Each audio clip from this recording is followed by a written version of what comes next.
சற்று முன்பு கிடைக்கப்பெற்ற ஒரு அதிமுக்கியமான மற்றும் பரபரப்பான தகவல் ஒன்று மக்களே. காணொளியை முழுமைக்கும் பாருங்க.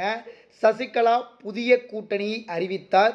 தேர்தலில் போட்டி, அரசியலில் மிகப்பெரிய ஒரு திருப்பம். இதை பற்றி தான் இந்த காணொளியில் பார்க்க போகிறோம். காணொளிக்குள் போவதற்கு முன்பு இதுபோல அரசியல் சார்ந்த உண்மை நிலவரங்களை நீங்கள் உடனுக்குடனே தெரிஞ்சுக்கணும்னு நினச்சிங்கன்னா நம்முடைய சேனலை மறக்காமல் சப்ஸ்கிரைப் பண்ணிட்டு பக்கத்தில் இருக்கக்கூடிய பெல் பட்டனை ஆலில் செட் பண்ணி வச்சுக்கோங்க. அப்போ தான் நம்ம போடுற ஒவ்வொரு அப்டேட்ஸும் பார்த்தீங்கன்னா உங்களுக்கு நோட்டிஃபிகேஷனில் வரும். இப்போ வாங்க வீடியோக்குள்ளே போயிடலாம். அதாவது தமிழகத்தை பொறுத்த வரைக்கும் சட்டமன்ற தேர்தல் வருவதற்கு இன்னும் ஒரு சில மாதங்களே இருக்கக்கூடிய சூழ்நிலை. அதாவது அனைத்து இந்திய அண்ணா திராவிட முன்னேற்ற கழகத்தில் உட்கட்சி விவகாரம் காரணமாக 4 அணிகளாக பிரிஞ்சிருக்கிறது.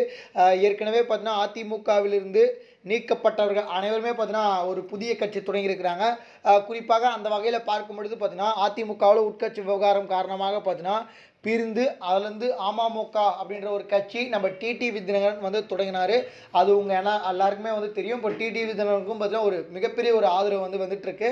அதுக்கப்புறம் பார்த்தீங்கன்னா அதிமுகவிலிருந்து நீக்கப்பட்ட ஓ பன்னீர்செல்வமும் அவர்களும் பார்த்தீங்கன்னா அவரும் புதிய கட்சியை தொடங்கினார். அதாவது தொண்டர்களுடைய உரிமையை மீட்போம், அதிமுகவை மீட்போம் அப்படின்னு சொல்லிட்டு. ஆனால் பார்த்தீங்கன்னா இப்போது திமுகவில் போய் இணைஞ்சிருக்கிறாரு. அவருடைய அரசியல் வாழ்க்கையே கேள்விக்குறியானதுனால தற்பொழுது அவர் திமுகவில் போய் இணைஞ்சிருக்கிறாரு. திமுகவில் முக்கிய பொறுப்புகளை ஓபிஎஸ் அவர்களுக்கு கொடுப்பதற்கு முடிவுகள் எடுக்கப்பட்டிருக்கிறது.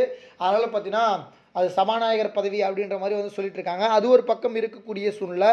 இப்போது சசிகலா அவர்களும் பார்த்தீங்கன்னா புதிய கட்சியுடைய கொடியை அறிமுகம் படித்திருக்கிறார்கள்.